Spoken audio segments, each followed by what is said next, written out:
What up, YouTube Digital? Alright, let's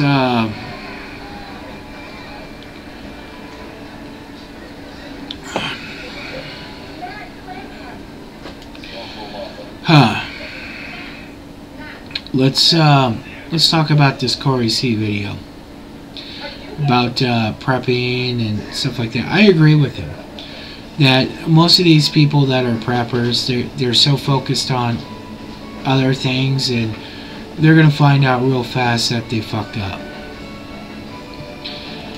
And people did not enter, you know, one of the big problems is people did not enter this because, you know, that's what they do. Like me, I just grew up in it. It's nothing. It's nothing more than regular life. We don't call it anything. We don't we don't anything. You know, there's a lot of religions like Mormonism and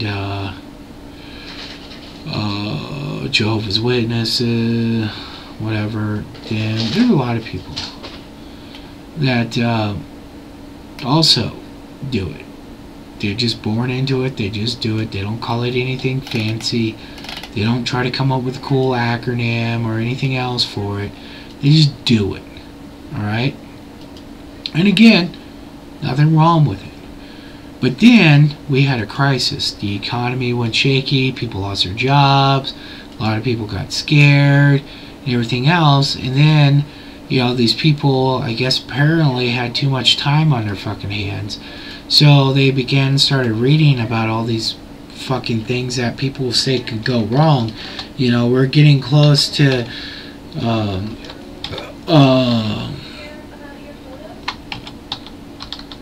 2012, and you know, all this other bullshit that's supposedly going to happen, and all this hoopla crap and all that hoopla crap. And so people didn't become preppers for prepping. They became preppers because they were scared of something, and they came up from reasons from the economy was going to die because of something to, you know, whatever.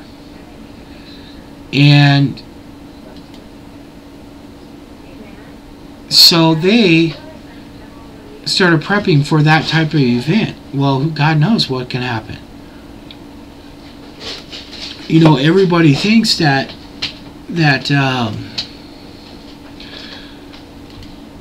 we might have an EMP, but what if we do actually have that earthquake through the center of the country and we all die? Well, I guess your prep didn't work. I mean, there's so many fucking things. And what if shit gets too bad and you have to bug out and you didn't keister a set of points for your car, so you can't drive, you can only walk, and here comes Digital. He keistered some points in a condenser so he can drive around. You know,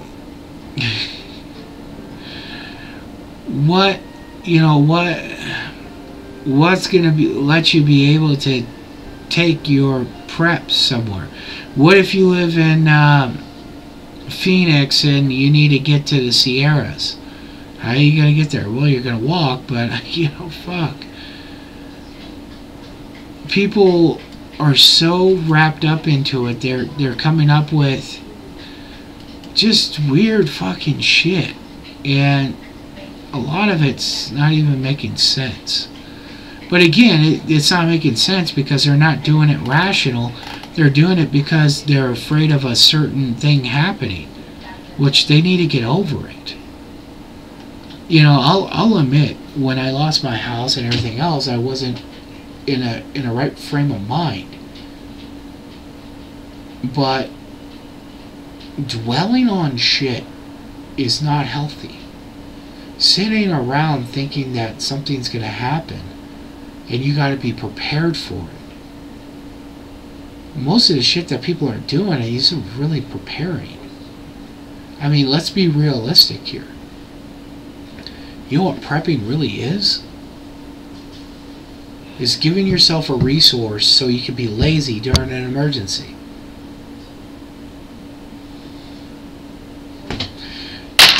Copyrighted. Digital. West Side asshole. I don't need to be running for elections. I am. But anywho, people focus on all this bullshit. Oh, digital, you're not going to survive. You can't run and gun.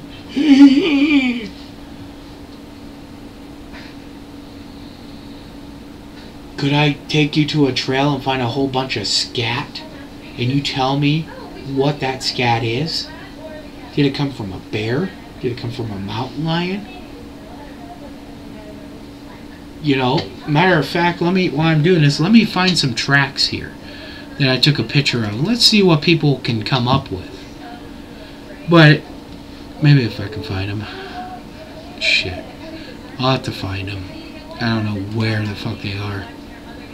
But I was out. Maybe I could. I'll still look. But I was out. I took my daughter out. My dad and myself took my daughter up to an area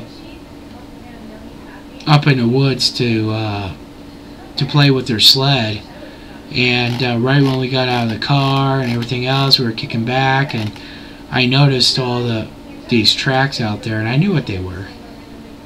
And they were too fresh and too close for me to be sitting around there anymore.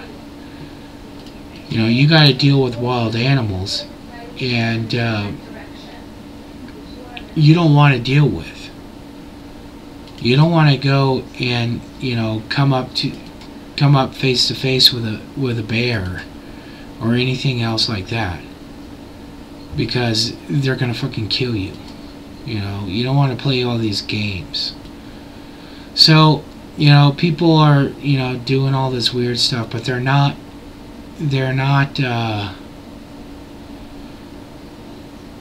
learning what they should be learning.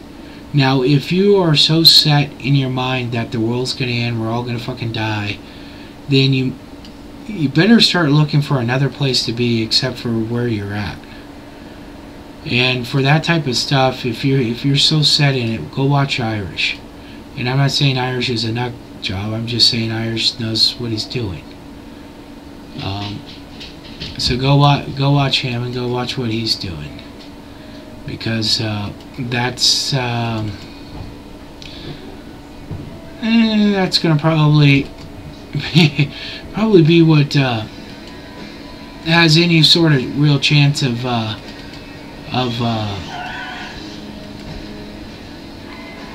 making it. But anyway, so shit, I can't find out. I'll have to look for it later. I can find my other ones. But the other thing, yeah, there's a whole mentality. Oh, let me do. Fuck, Donner Party. I was gonna bring that Donner Party, that movie that just came out. Well, that's actually right here. This is where it happened. And let me paint a picture. Everybody see my drive time videos, you know. And if you look around, it's kind of flat. You see some hills, but mostly it's flat and dry. Well, Donner Party was coming from back east somewhere, and they were looking for a new way to get California through Utah and then back around. Well, they've already gone over the Rockies and all that, and they were coming along through the plains and through Nevada and stuff like that. And there are some mountains, but it's not too major, and it's dry, because people don't realize if you have, like California, the Sierras are a high mountain range, so the weather comes in, it can't go over the Sierras without dropping. So this side's wet, this side's dry. And you go on the other side of Rockies and stuff, you'll kind of see the same thing. The only reason they get more in, because they get it from Canada. But anyway, back to Donner Party. There are 80 people, 1940s. They come through the Reno area, and they're going to go up through the Sierras. Okay? Just outside of Reno, literally like 16 miles. 16 miles that way. Their wagon breaks an axle. They're up at 8,000 feet. The snow comes in like the next day, traps them, because the snow is like 3 or 4 feet, that first snow. and then next one and next one. They can get up to 20 feet or so up there. Not uncommon, you know. So they're stuck.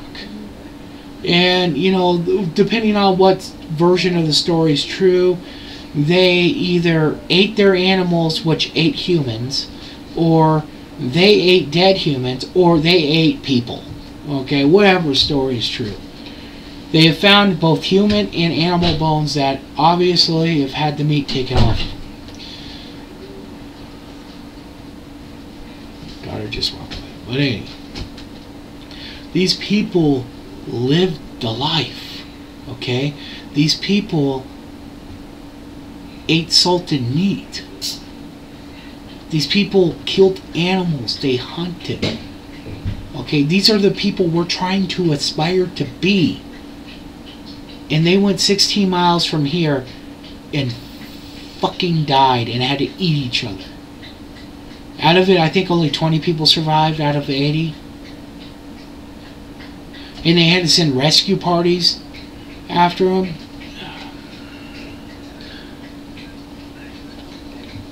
You know what? My opinion, this is my opinion. I have not read this anywhere or anything else. My opinion is they came across Nevada.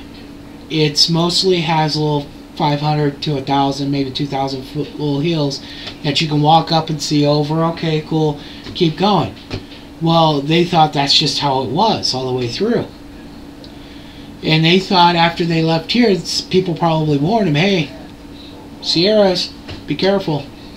They probably didn't realize how bad it was going to get, because they didn't know that Reno's already 5,800 feet in elevation.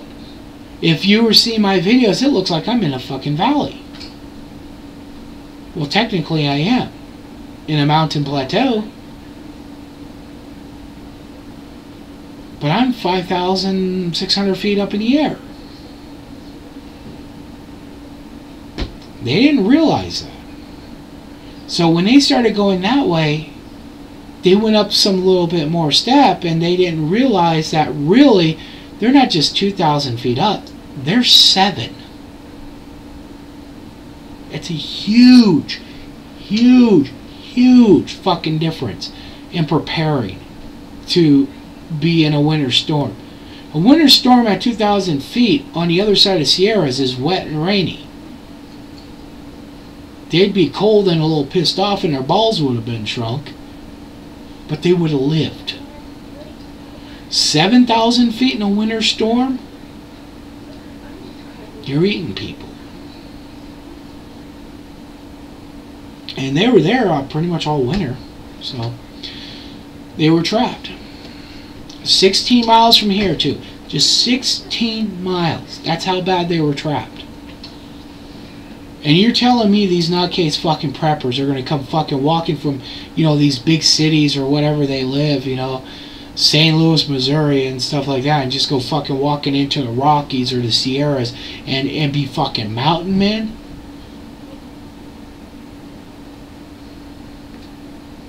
Fuck. Anyways, so, no. If you really want to live that, if you are still focused on we are gonna die or whatever the fuck, I got fucking other shit to do in my life. I don't know, watch TV or something, anything. But if you're focused on that, you need to have a plan B. And I'm not talking about a plan B as in whatever. I'm talking about a plan B of where you end up already pre-planned, and you better have pre-planned supplies somehow, something there. Okay? Now, if I lived in Sacramento, my plan B would be the Sierras. I would have some sort of like storage unit in one of these little mountain towns so I don't have to carry the shit hundreds of miles, and then, no, I carry it 20 miles. I can make a couple trips, you know? But people don't think about that. You know? So if you're going to bug out in the woods and that's your plan B, well then you better know what the fuck you're doing, and you better, you know, realistically, there's a couple big channels that, well, I'm going to build myself off the grid, and you can hear the fucking freeway in the background. Or Mr. You know how I got banned from Nutter because he posted a fucking video. I don't even know if it's still up. But he's talking about him, how he's a big fucking mountain guy walking around. And the next valley, because, you know, in mountains you got all those little canyons and ravines and shit like that. Next one over, you can see that he's paralleling a fucking logging road. You clearly see the fucking log landing from a logging strip. It's like,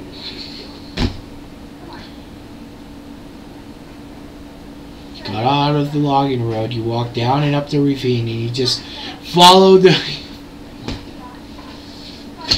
So I called him up. And I got banned. This was like 4 years ago.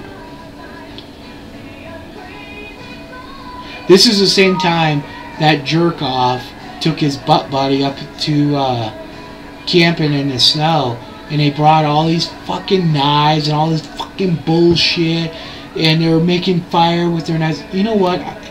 It's funny because people don't understand what the mountain hippies are now. You know, there's people like Haas and in Irish and stuff, you know, outdoorsmen. You know, they fucking prepared and shit, okay? And that's cool, there's nothing wrong with it. But mountain hippies like me and people I grew up with and shit, you know, instead of bringing all that fucking backpack of 15 knives and all this other shit, in the same way, we'll take a little tiny chainsaw and a Husqvarna limb saw, we'll take that with us. Same fucking weight as all that other bullshit. And when we get there, doesn't matter if it's snowing or not, we're going to cut down a fucking tree, we're going to have a fire going in about 20 minutes. So, yeah, there are more traditional mountain, you know, outdoorsmen, and then there's more of the, you know, what lives in the mountains today, which are mountain hippies, you know, like you see in the Appalachians and Sierras and Rockies and shit like that. You know, and these people, they don't do all the, they don't wear all this weird camo shit. I remember my friend had died just as I was moving here. We were up at his house in this little tiny podunk town with like 20 people. And you have to go through this town to get up into the Sierras where it snows like 10 feet deep. And people are going up there to four-wheel drive, and we're standing out there on the road. He's in his short, no shirt. I'm in my shorts, and, you know, I think I was wearing a shirt like this or something like that. People are driving by looking at us like we're fucking crazy. And they're all like in their fucking Northern Territory and all this other bullshit stuff, and we're just like, what the fuck you looking at? Smoking reefer. That's a mountain hippie, and that's what the mountain is mostly filled of now. You know, people need to have, if they're so dead serious about it, they need to do it right. You know, transporting hundreds of gallons of gas and all this other bullshit. You know, having to keister a set of points in a condenser in your ass in case an EMP drops. Or, oh fuck, I got so much better things to do in my life. I don't even know. Maybe take a shit. It's not healthy. It really is not healthy to dwell on shit. It's okay to be prepared. You know, and I'm all for people being prepared. Don't give it a reason. Just be prepared. I've lived through 6 weeks of fucking fires and shit. You know, where you couldn't even see. A lot of times, we're standing out there in the middle of the fucking day, 12 o'clock in the afternoon, barbecuing, and it's so dark outside because of the fires that we couldn't even hardly see. It was disgusting. The whole sky was red. I'm trying to find a picture right now so to show you how bad it was for 6 fucking weeks.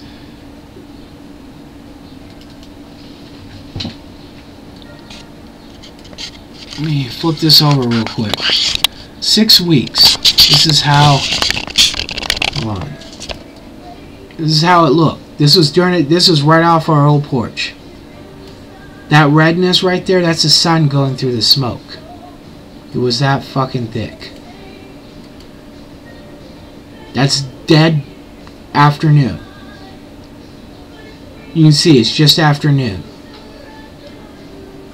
But that's how, you know, screwed up it got. You know, I mean,